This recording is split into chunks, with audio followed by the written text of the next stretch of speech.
Do you think the words Christian and feminist are words that should actually stand side by side? Do you think someone who identifies as a Christian can also identify as a feminist? Do you think these are contradicting beliefs or do they actually align? Let's hear what people have to say about this.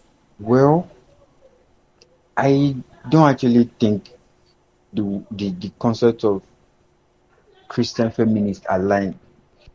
And I can always link feminism and Christianity together because Christianity is based, everything in Christianity is based on the constitution of Christianity, which is the Bible.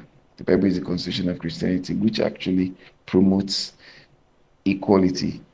Yes, I believe that Christianity and feminism align because, sorry, not sorry, if you're not a feminist, you're a bad person. I feel Christianity and feminism, they do align a lot because for you to be fair, you have to first of all be able to love the next person. You see, conversations on feminism, women's rights, gender equality are conversations that we must have. You might feel like we're saying the same things over and over again. Why do we have to keep going back and forth? What is the relevance of this conversation? Why are we even having these conversations? We're having these conversations because they are very important. Like, it concerns me and it concerns you as well. Feminism is not just about women. It's about the girl child. It's about every one of us. It's about equality in the world. And just this week, I was scrolling through Twitter and I came across a video of a man, a 70, I think 3 or 4-year-old man, ranting and crying. He was literally crying in the video, talking about how I think they just passed the law to actually ban child marriage and set the age of the legal age of marriage for a girl child to 18. And this 73 or 4 or 5-year-old man was literally crying. This man was crying and saying this is against his religious beliefs and this law should be reversed. And I kept on wondering, like, guy, you've lived your life to the fullest. All things being equal, he should be going very soon. And yet he wants to subject a child to such pain. He wants to subject a child to, like, giving birth to a child at 11, 12, 13, having sexual intercourse at such young ages. And I'm trying to understand why. Why are people this vile? So if you think the conversations on feminism should not be heard, I want you to actually pay attention to this. There are sports and other activities that Afghans enjoy every day. But it's the women of the country that have become invisible. Multiple decrees over the last 3 years have forced women to stay at home. On October 1st, Somalia's federal parliament made history, if only for a few hours, by joining 51 other African nations in ratifying the charter, which mandates a minimum marriage age of 18 years. The bill only lasted for 72 hours. No fewer than 133 Nigerian women, including teenagers, were victims of suspected gender-related violence between January 1, 2024 and December 31st, 2024. We've come a long way in the fight for gender equality. We've come a long way. Things are not what they used to be. Now, women have the right to vote, to hold leadership positions in government. But when we take things back, in fact, we don't even need to really go back to see how women are being stopped from gaining access into these spaces. I could go on and on, stating examples of why we should keep talking about feminism. There are just a lot of things going on in the world. But before we go into all of that, welcome to another episode of the Becoming You podcast, where we talk about all things adulting, the good, the bad, and everything in between.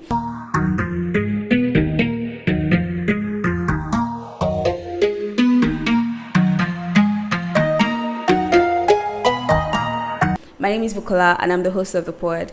So on this episode, we'll be talking about feminism, and specifically because I am a Christian feminist and I've been told by many people that I cannot and I should not be a Christian feminist, and because Christianity and feminism do not align. I have decided to talk about this on this episode of the pod. I reached out to a couple of people and have them send in their takes on feminism, Christianity, and on the possible alignment between the two terms between the two ideologies, and we'll be going into their responses right now. So the first question I asked is, what exactly is feminism? Because I think most people say things like feminism and Christianity do not align because they do not understand the concept of feminism or understand what exactly it is all about. So here are some of the responses I got. I think feminism has different perspective to it, but the way that I understand feminism is more about the inclusion of women. All right, so you're trying to look at, okay, how do women have more effective representation socially, politically, um across other facets of life. All right, so rather than women always claiming that they're being marginalized and stuff like that, so they this idea of feminism, I think it's okay to say that feminism is a social construct. Yeah, because it's an idea that, women naturally just feel, oh, what we're the way we are being treated in society is unfair, because of our gender. So women just feel, oh, okay, nobody should be judged because of their gender. All right, they should be judged based on their capability, what they can do. All right, yeah. So I do understand that feminism is a social construct. I would define feminism as a movement that advocates for the social, political, and economic equality of females and males. And how would I define feminism? I think when this question first popped up, what came to my head, thank God I didn't even say it, is misandry. I think that's even one thing that would even come to most persons' heads. Because I think for a while I've always mistook feminism for misandry. I've been misandry for feminism. And going back to look at the definition through Google, it's advocating for the social, economic, and political equality of all gender. And I think that's something I actually stand for, and that should also be my definition too for feminism. If that's the movement, if it's not what every other person have actually turned it into. If I were to define feminism in the easiest way possible, I would say it's a movement for fairness. It's a movement for fairness for humanity. You see, from my own POV as well, feminism goes beyond fighting for women's rights. Yes, it's the fight for gender equality. It's the fight for, I would even say it's just the fight for equality. It's the fight for fairness. It's the fight for dignity, human dignity. So feminism in the real sense of it, it's just the fight for making the world a better place, really. Let people be who they want to be. Let people live how they want to live. Let people have rights to the things that truly make them, to the things that make them whole. And the second question is, what is Christianity? Christianity is the way of life. Christianity is the way that we're supposed to embrace life. All right. So that's why biblical principles are not just principles that or are not just principles of things that had happened. All right. Yeah. So we've seen evidence of these principles that when you work with them, all right, you definitely get results, even in modern age. Yeah. So the way I see Christianity is the way of life, is the way that God wants us to live. All right. God has given us laid down precepts, and then He expects us to just follow them willingly. All right. And if you check, we always have issues by the time we don't tend to follow these precepts willingly. So Christianity is not just about Christ, it's not just about God, it's not just about going to church. All right. So that's why personally I do not like to see Christianity as a religion. All right. I prefer to see it as the way of life. Right. So you see those biblical principles, you see what the Bible prescribes, how we're supposed to behave, the character that's supposed to be in us. That is the way of life. That's how I see it. I would define Christianity as simply living like Christ. I define Christianity. Christianity is a religion based on the teachings and the person of Christ, it believe, and also the practice of all that Christ taught and preached through his person. And if I were to define Christianity, I would say Christianity is a religion of love for mankind and love for the next. So I actually believe that Christianity is a way of life. Christianity is being Christ-like. And firstly, to be called a Christian, you have to accept Christ, Jesus Christ, as your savior. You have to believe in him. So you're supposed to preach, you're supposed to spread love. And looking at the life of Christ here, he showed people love. Being Christ-like is just understanding that he has so much love for us, and we need to like show love to one another. Like, everyone should be seen as equal, everyone should be shown love, everyone should be shown kindness. So now, understanding that Christianity is living the life of Christ, understanding that Christianity is love, and understanding that feminism is all about equality, is all about fairness, and bringing these two things together, these two ideologies, these two beliefs together, the next question will be, do they actually align? Can a Christian actually identify as a feminist? Can a feminist actually identify as a Christian? And here are some of the responses they had. I don't actually think the concept of Christian feminist aligned. Reason being that whether we like it or not, feminism is a social construct. All right, yeah. So people, women just feel okay. We don't like the way we are being treated because of our gender, because of our sex, because we are different from the men. So we should. I do understand that the world generally has been unfair to women. Yeah, as I say this as a guy, and I understand that women have not been given their relevance as deserved. All right, and it's true. Nobody should be judged because they are female or because they are male. It should be based on what they can do, what's their capability, all right, what's that potential that they've shown. Yeah, so I think that's actually very, very true. Yes, I believe that Christianity and feminism align because, sorry, not sorry, if you're not a feminist, you're a bad person. What do you mean you're not a feminist? If you're not a feminist, that means you believe that women should be oppressed. You believe that women should earn less than men, even though they work in the same field. You believe uh, in domestic violence. You believe in gender, vaginal mutilation, or I don't know if that's a word you want to have on your platform. You believe, I mean, you're just literally a bad person because you believe that women should not have rights, should not have freedom, cannot have a bank account, cannot speak up. However, Christianity and feminism do align because Christianity is love and fairness, and feminism is fairness. And I can always link feminism and Christianity together because Christianity is based, everything in Christianity is based on the constitution of Christianity, which is the Bible. The Bible is the constitution of Christianity, which actually promotes equality. Because if you take it from the account of Genesis 1, 26, when God said, let us make man in our own image, after our likeness, let them have dominion over the fish of the sea, over the birds of the air, over the cattle, over all the earth, and over every creeping thing that creeps on the earth. Right? And then it moves forward in verse 27, saying that so God created man in his own image. In the image of God, he created him, male and female created them.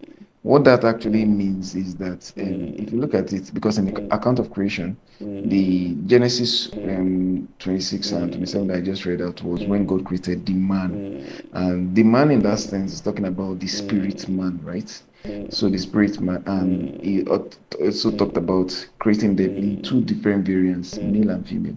So which means there's no such thing as a a male spirit and a female spirit. There's just one spirit, and that spirit is being expressed through different dimensions. And the dimension can actually come in different packages. It can come in the male package and in the female package. So if God wants to talk to humans, right, he talks to man, which is the spirit, and the spirit is actually equal in both the male and female. It's the same spirit in a male that is also in a female. So there's no different spirit. There's not such thing as a male spirit or a female spirit. So if God created the spirit man equally, and then they are supposed to actually manifest in two different form, the male and female form, it just shows that the spirit man is the main thing, which is equal, and that just shows it that the male and female gender are actually equal in the eyes of God, and our manifestation is just different in the society. Christianity and feminism, they do align a lot, because for you to be fair, you have to first of all be able to love the next person. So you're being a Christian should mean you should be able to understand why this person should have this particular thing, why a man should and a woman should be on the same, not the same, but have the same conditions that would allow them fair conditions, better put. I think that's why, because sometimes when we say equal conditions, we always have to consider the differences. I'm talking about differences in terms of physical composition of male sexes and female sexes as individuals. So sometimes it's not about equality, it's more like the fairness, where you provide the a level playground. Let me put it that way. You provide a level playground for someone or for two people to be able to make something out of the same tools you've provided, but you've provided a level field for them to be able to do that. No obstacles or anything. And I think that's how Christianity as well as feminism, that's like how they intersect. For you to be able to fully love someone, you need to be fair to that person, and for you to be fair to that person, you need to be able to love that person. So I feel, to me, they both work hand in hand, really. See, my first introduction to feminism was in uni. Prior to that, I believed, did not actually have anything. I actually did not believe in anything. I believed a bit in gender roles because I was being trained to be like a very good wife, let me put it that way. And getting into relationships in uni as well, I believed like the man should be the chaser, the man should be the one doing a lot of things, and as a lady, I should just be a receiver, receiving everything coming from the guy's end. And I just believe that things should work that way. So after being introduced to feminism, not really, it's not like somebody sat me down and said, so this is feminism, this is what it means, now you should be a feminist, now you should do this, now you should do that. No, my introduction to feminism was just very subtle. It was from having a conversation with a friend, and she goes, things don't have to be this way. You don't have to wait for the man to make the first move. You don't have to wait for the man to check up on you. You can also do that. It's not only the man's responsibility to gift, you can also gift. It's not only the man's responsibility to do this, you can also do this. And that just enlightened me a bit. That made me understand that I and the guy, like, we're humans, and while I think I'm deserving of this affection, this gift, and this attention, this guy is also deserving of these things too. It's not something that should be one-sided or something that should be given by one person and received by the other. It's something that should be given by both parties and received by both parties. So I would say that was like my first exposure to feminism and kind of understanding the concept of equality in a way, but in this way where it's like the relationship kind of way. And I think this was in 2016. So every year since then, that's like since 2016, I've just gone deeper into understanding the concept of feminism, understanding why I should be a feminist, understanding it also from a theoretical level. I think I read this piece by Chimamanda, We Should All Be Feminists, and I could relate with some of the cases, the examples she mentioned, like you not being respected in public spaces because you're a woman. So gradually and steadily, I started becoming conscious of the way women were being treated, or the way I was even being treated. Will I say worse? I am still being treated because I am a woman. Aside from like reading Chimamanda's piece on why we should all be feminists, I also read Ife Amaduime's book on pre-colonial Igbo society, which was trying to explain how the society was not really divided by gender roles, and it was more about age differences and age division. And in the Igbo pre-colonial society, we had women doing stuff, we had women owning land, we had women owning farms, we had women having titles, we had women being respected as goddesses as well.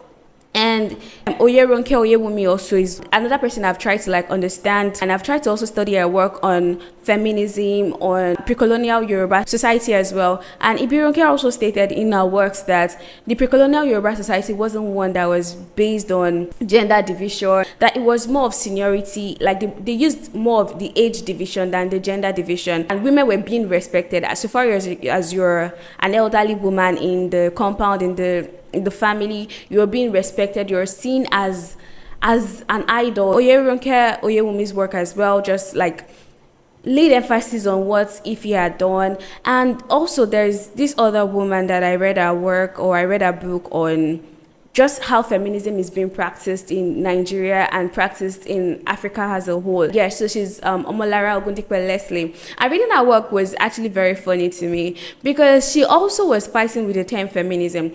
When it comes to accepting feminism as a concept, when it comes to accepting the identity of being a feminist, there's also like the conversation around feminism being a Western ideology.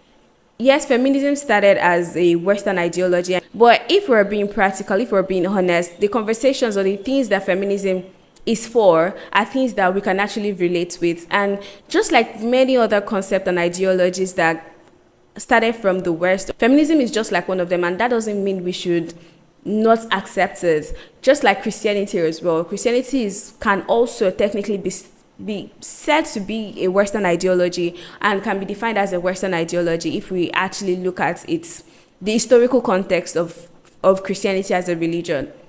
So because Omolara Ogundipe Leslie was so skeptical about being addressed as a feminist, in her work she wrote that she explained, she called herself a Stiwanist and she refused to call herself a feminist, because I feel like during that time as well, like there were a lot of situations of men not wanting African women to identify as feminists, and because they believed it's just like a white woman's thing to want to have a freedom and want to live a carefree life, and African women are traditionally not like that. So she coined her own term, Stiwanism. And Stiwanism is just the same thing we've been talking about, if I'm being honest. And another concern I think people have is that they believe that feminism is being practiced in some weird way, and some people are how will I say, some people are extreme feminists. Yes, they're extreme feminists. That means like they are angry, they are bitter, they hate men, they hate the institution of marriage,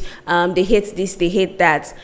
I would not say because you believe that we have a movement and some people from the movement are not holding on to the ideology the way you believe they should, then you now take that as grounds for disassociating yourself from the ideology. I think that's a bit unfair to the struggle, is a bit unfair to what the concept, the ideology is really all about. Yes, there can be people that are interpreting the concepts, the ideology, the theory in a very extreme way, or interpreting it in their own way, in the way they've chosen to understand it. I feel like that's not like grounds for disassociation. You can be there to correct the false things that they're saying about the concept. And just like feminism, I don't want to make this like comparison right now, but I think we should make it. We have people too that take religion to the extreme level. We have people that practice religion in extreme ways.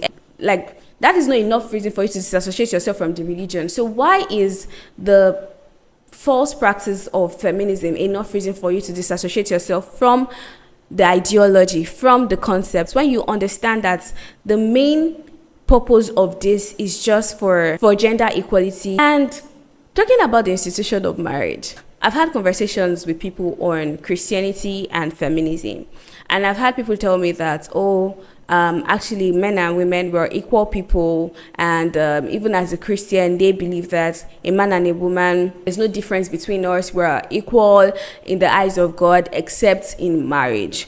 And when I ask them that, okay, what do you mean by except in marriage, they go further by saying that in marriage, submission is what we have been. As a woman, in marriage, as a woman, you are supposed to submit yourself to the authority of your husband. And that is like the law, that is the principle, that is what God has, that is just the law, the biblical law of it all. Submit yourself to the authority of your husband. But let me talk a bit about that. When you talk about submission, I think it was written in the book of, now I cannot remember, but yeah, that same chapter of the Bible where it was written that a woman should submit herself to the husband, it was also written like the next verse, where a man should also love his wife like Christ loved the church. Christ loved the church by serving the church. He actually lived his life for the church, basically. So how many of these people that are screaming and shouting submission, submission, submit, submit, submit, how many of them are actually ready to love their wives like Christ loved the church? So what happens is that we have people preaching about submission in marriage in a way that silences the woman in the marriage, in a way that makes the man feel like he has all the power, in a way that just typically makes the man feel like he is the everything in the marriage, and the woman is just an add-on. And yeah, we can say that this is just to each his own, to each family their own dynamics. But what happens is there's always a spillover. And that is why you hear things like, I have your type at home. When you are having issues with a guy, you're having an altercation with a guy in public, and the guy will say things like, I have your type at home, and she dares not talk to me like this. Or you're talking to me like this. Don't you have husband at home to control you? So the marriage, the activities, everything that goes on in a marriage, in a family, shapes our social interactions. Because we have children that are fruits of this marriage that would see how their daddy acts towards their mom, that would see the relationship that exists between their daddy and their mommy, and then they take this becomes like who they are. It's a part of their character, it's a part of their personality. And hence when they go into like public spaces, they tend to address women how their daddy addresses their mommy, or how they see, like they just tend to mirror the interactions of their parents in the home. So like we cannot just say things like men and women are equal before Christ except in marriage. Like that is a very dangerous statement in my opinion, because the marriage, home, family is a very important part of the society. We cannot take it out of this conversation, because if we want to really have this conversation, it should be had in a very holistic way. It's not like we're saying there should not be law and order, or the home should be a very chaotic place, because a lot of people believe that one person being submissive to another person's authority is what makes the home a very a collaborative space. A collaborative space. But how is a very healthy collaboration possible when where an hierarchy has been established? Like an hierarchy has been established that one person is here and the other person is here. So how exactly are they collaborated? I feel like that's not a collaboration anymore. It's just it's an order. Like you need to do things this way. And that's why I always say that, yes, I'm not a fan of submission. A woman should submit to her husband as the head, I'm more of a fan of mutual respect, because, of course, if you're with somebody, you have to respect their opinion. You have to respect their decisions as well. They have to respect your own as well. So if you're dealing with somebody that you respect, you will not treat them anyhow. You will not speak to them rudely. You will not do things to hurt them. You will not do things to harm them. And you will not feel entitled to them, feel entitled to their space, feel entitled to their services to you. Because you understand that everything they do for you, they are doing it because they actually love you, not because they are obliged to do them, not because they are under your authority and they have to do them. So I feel like this is a change that I think everyone should be willing to embrace, because just imagine you and your partner, if you have one right now, and you guys just being the way you are outside marriage, just probably dating and being friends, being kind to each other, understanding each other, respecting each other. Then you get into marriage, or you guys marry each other, or he marries you, whatever, and all of a sudden people are telling you that you have to treat him in a different kind of way. Then he also sees himself in a different kind of light. You know what they say about power? Power corrupts and absolute power corrupts. Wait, how did they say it now?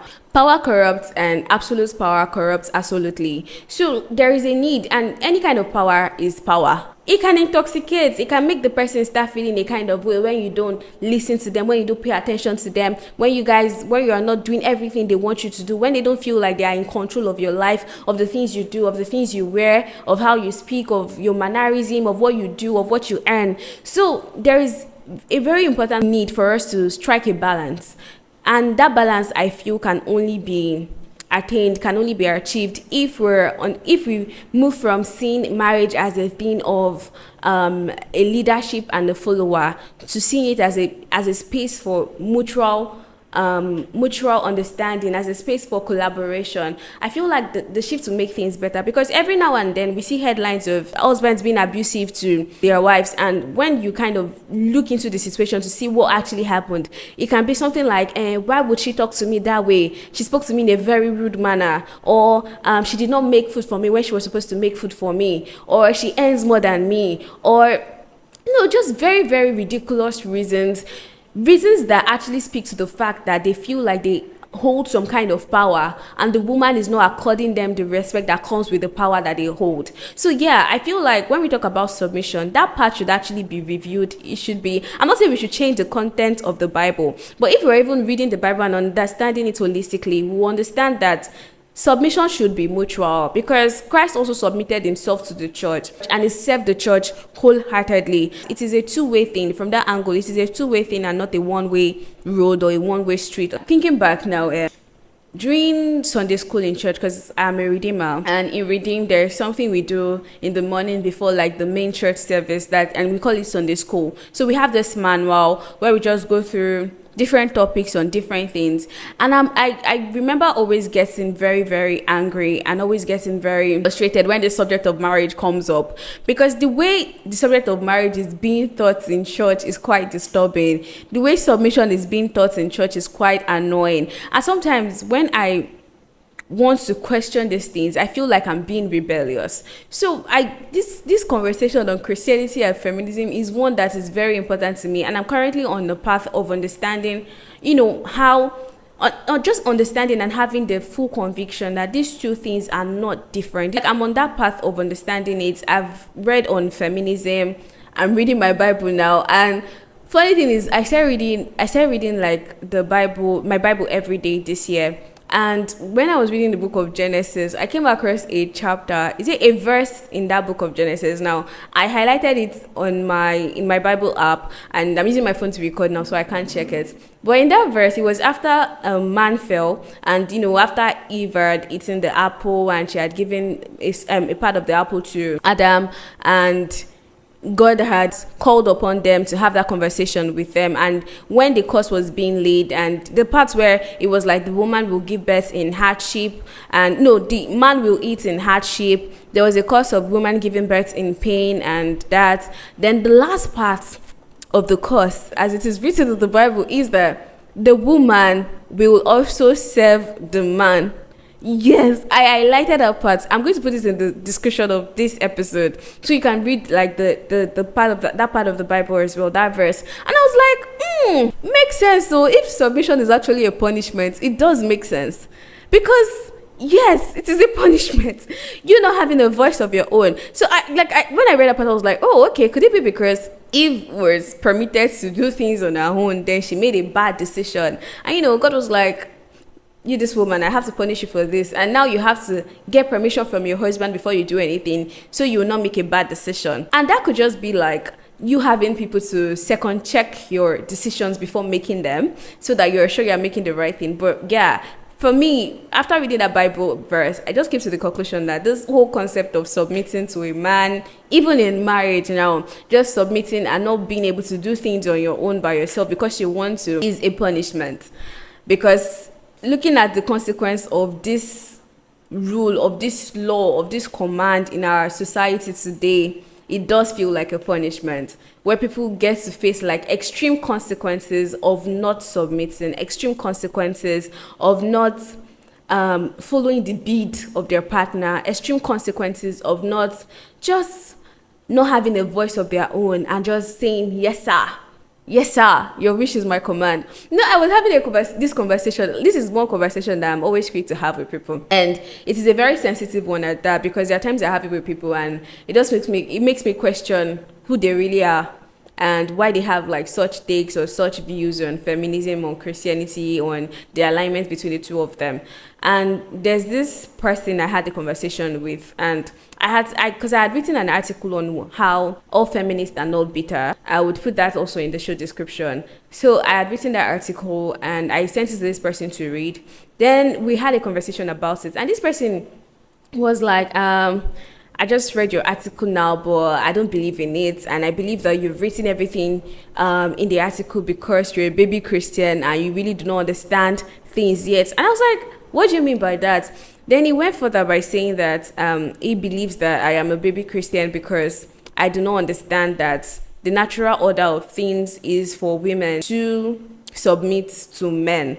Now, he was not even only talking about the concept of marriage. Now, it went on and on. Then I gave this particular Bible verse I spoke about where I said, Christ loved the church. And he said, did I see how Christ was stern with the church? Did I see when Christ sent people out of the temple, people that were buying and selling out of the temple? He was strict to enforce orderliness. And I was like, hey, this is another level to this. I've never had that conversation, like this conversation on that level before.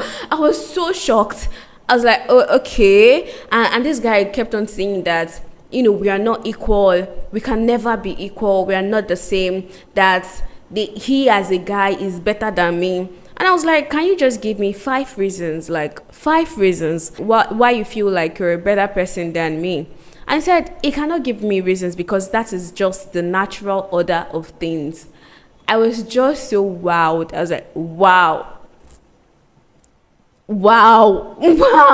That's like that conversation was so weird. It was so uncomfortable for me, and I was like, wow, this person is someone that I really can't go into the details of the person's personality, but all I can say is wow. Natural order of things just makes you a better person than I am, because you have a male sexual organ and I have a female sexual organ. Does that not also sound weird to you? Does that not also sound bizarre to you? Well, this conversation is one that is very sensitive, like I said earlier. It is one that we can have for hours, we can have like for a long period of time, and we can just go on and on and on.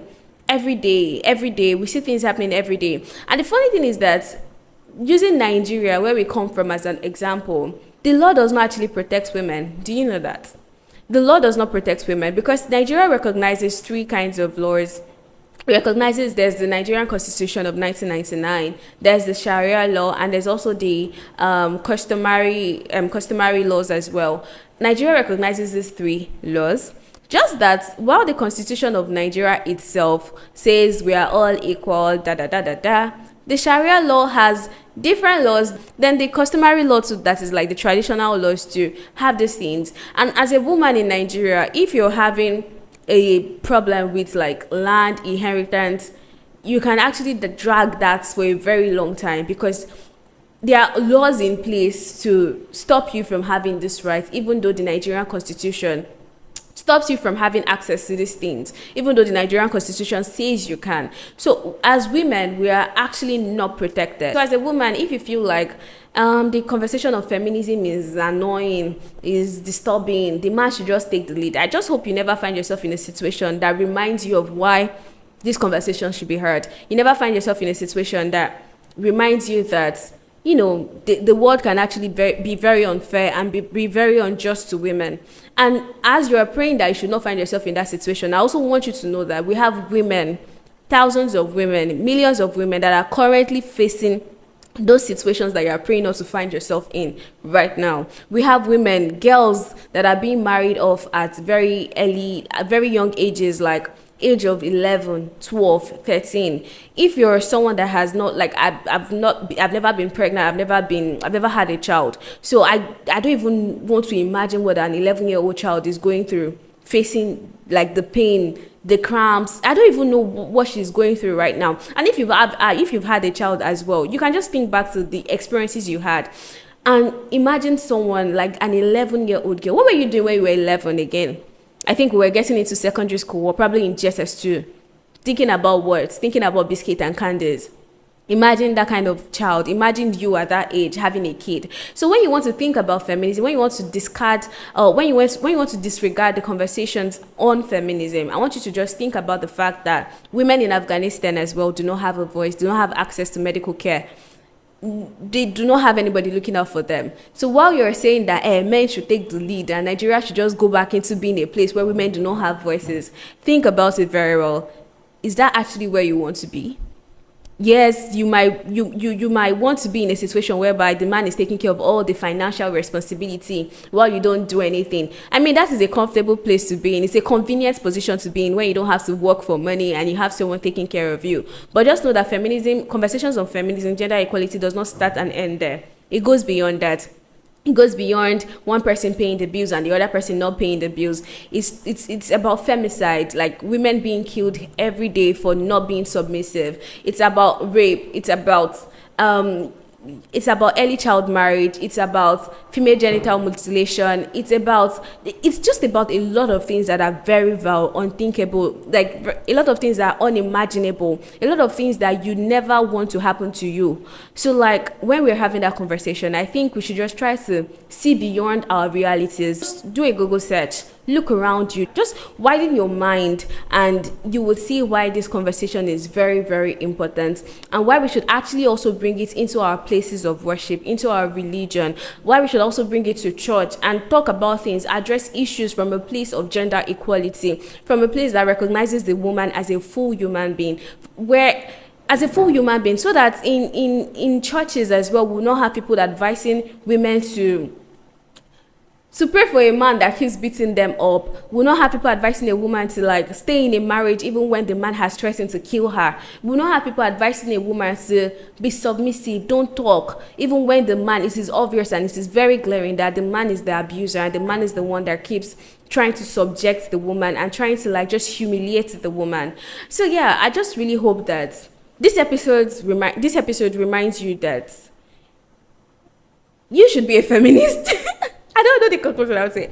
This episode is just, I don't know, I just feel like I really just want this episode to just be a subtle reminder, or an aggressive one, if you may, that injustice is still prevailing in this world we live in.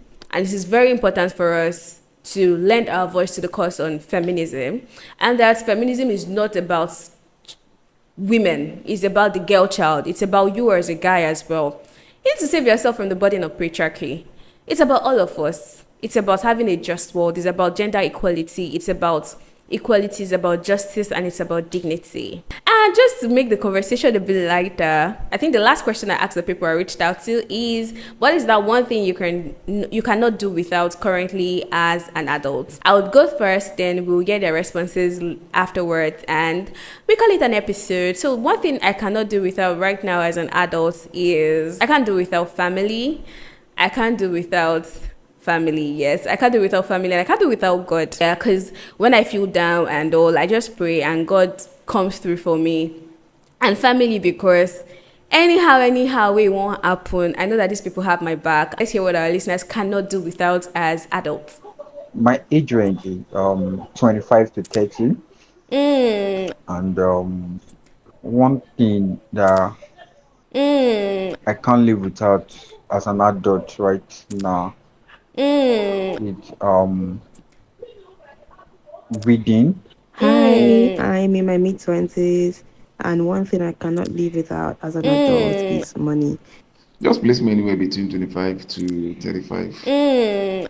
I'm fine with it. And if you were to ask me, the one thing I can actually do without is as an adult is God. I don't think anyone should do this life without actually knowing God. Age range would be between 30 to 35. One thing I can't live without right now would be my phone. Everything I do starts off from the phone. Actually, well, okay, nice one. And so that brings us to the end of today's episode. Thank you for joining. Remember to like, share, subscribe. Thank you so much, and bye. Catch you on the next episode. Bye bye.